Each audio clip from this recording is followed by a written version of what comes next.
times of oppression. This meeting is one of the first meetings that our party is organizing across the country as part of this campaign, which we call No to Austerity, No to War, for People's Alternative.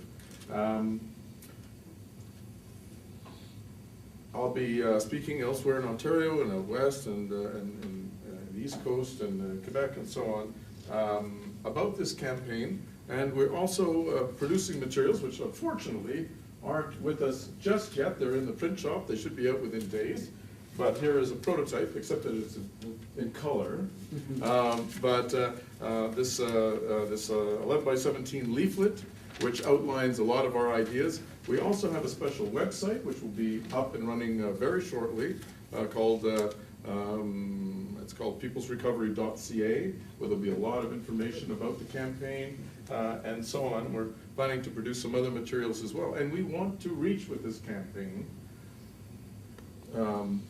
workers, students, Aboriginal peoples, all Canadians, as many Canadians as we can, who are impacted by the consequences not only of the crisis, but also of the response to the crisis, which is in the form of this vicious neoliberal assault, austerity assault, right-wing assault. We call it the Harper agenda, what have you.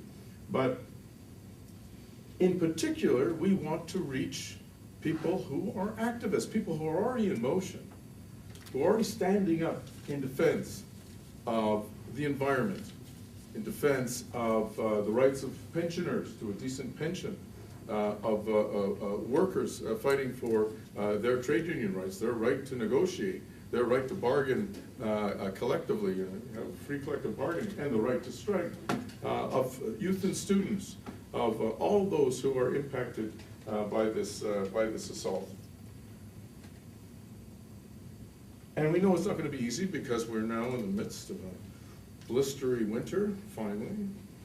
We are actually having snow. So you see, so much for global warming, right? I'm kidding.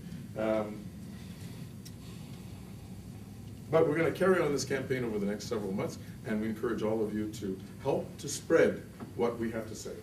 Why are we having this campaign? I want to deal with that question very briefly. Because it could be argued that, well, the trade union movement, there's a common front here in Ontario, the Labour Council put out some very good materials about the fight against austerity and so on.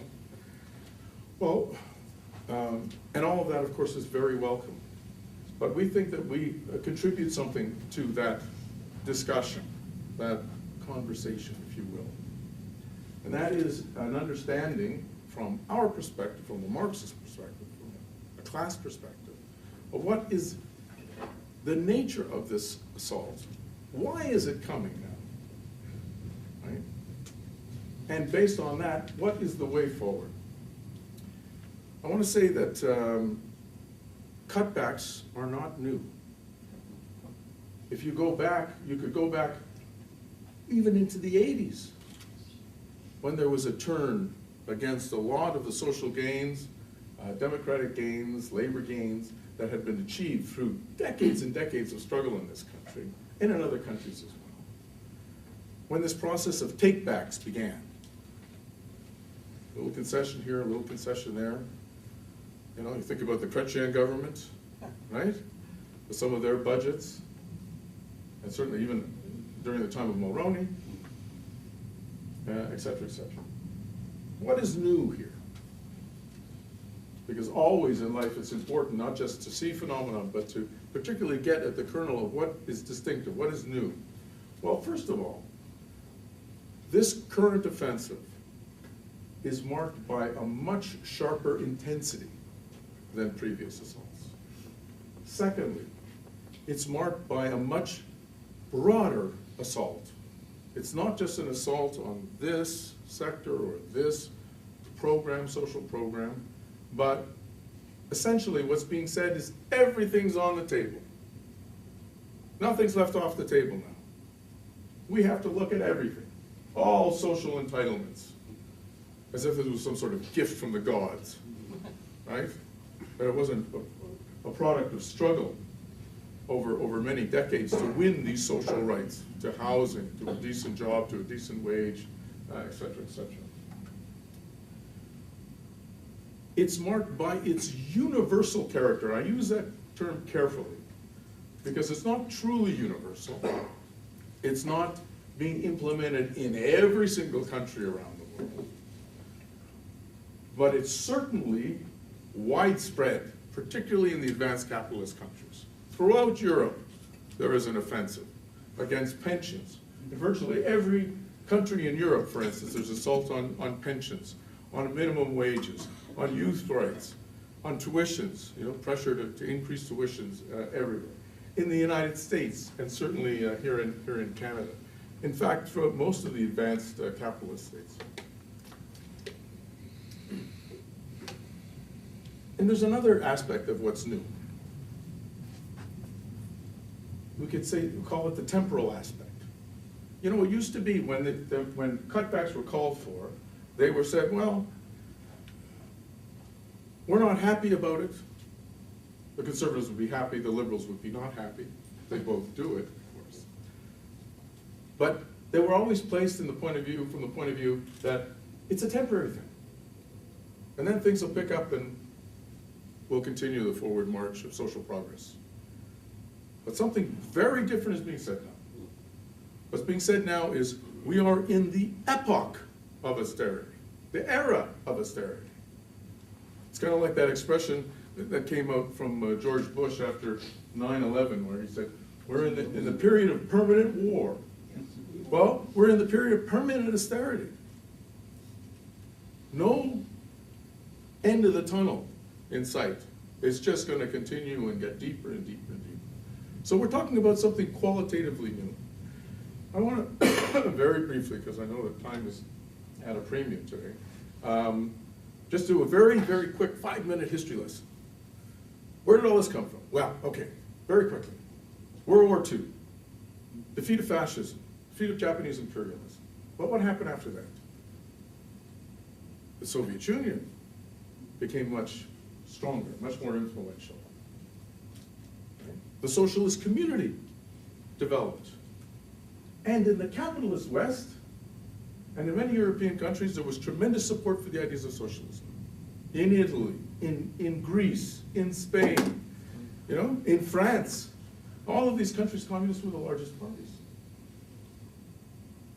The ruling class had a very serious problem. And they adopted 2 tactics. One was anti-communism. We have to scare people. We have to marginalize and isolate the communists and weaken their influence on the masses. The other very important aspect was we've got to give the masses something. We have to. Because in the Soviet Union, they eliminated unemployment, right? They had universal health care. They had child care centers for women and their families. They had all of these social benefits, and the masses were calling for this, so we better give them something. Hence was born the welfare state. Where am I? 2 minutes? No, you don't. Okay.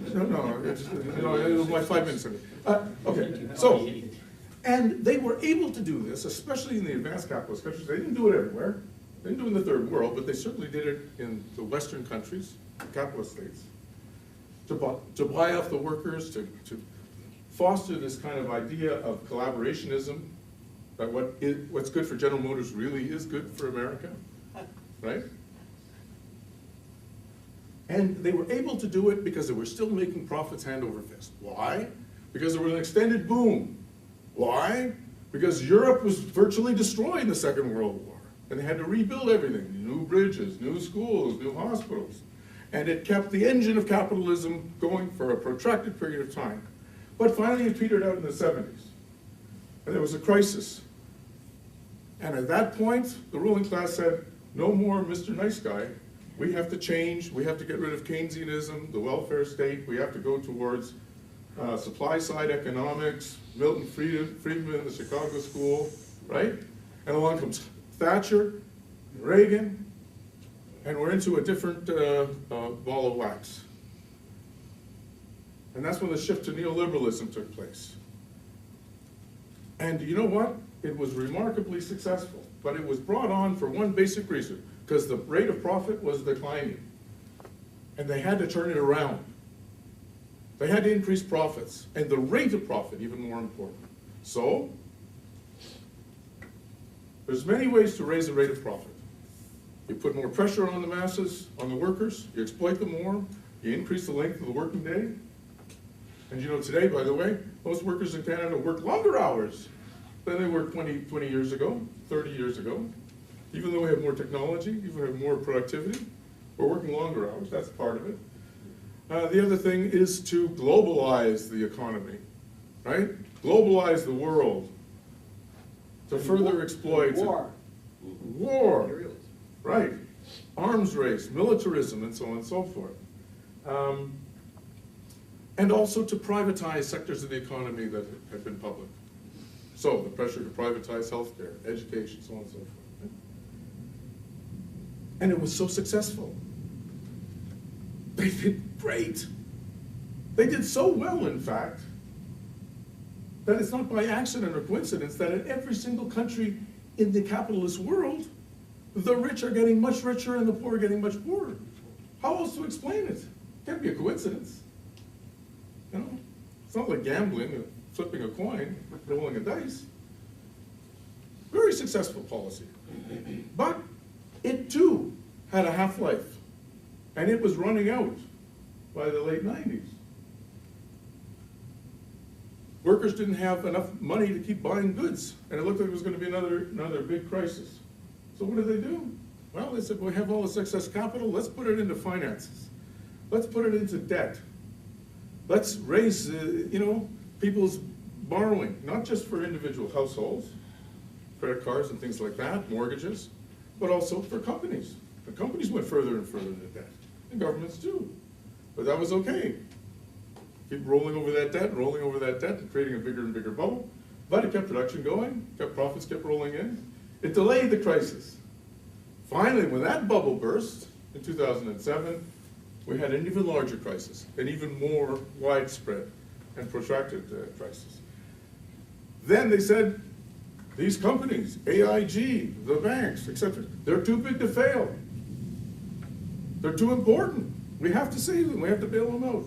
So they bailed them out to the tune of $10 trillion. Some estimates even as high as $15 trillion around the world. It was a transfer of wealth to make sure that that fictitious capital, that paper capital, was protected for the stockholders and so on and so forth. And where did the governments get this money from? From the banks, from the ones that were bailing out. How absurd is that? And how absurd, even more absurd, is the fact that there were some capitalists, on the basis of short selling of stocks and futures markets and so on and so forth, that knew the crisis was coming and made money on the crisis. This is the wizardry of capitalism, right? It's grotesque. It's utterly insane and irrational that not only should benefiting on the backs of a crisis and its impact on the people should be allowed, but you can actually get rewarded for it. But that's capitalism. Some people say, well, the stock market, it's just like gambling. It's like if you go to the casino. But there's a fundamental difference. And this is not to justify gambling, because it's an illness. I mean, people, right? But the reality is that when you go to the casino and you lose your paycheck, you lose your own money. But it affects your family, it affects your children. I mean, it's a serious social problem, don't get me wrong. But these guys are gambling not with their own money, but with the fate of whole countries, whole societies. That makes it qualitatively worse.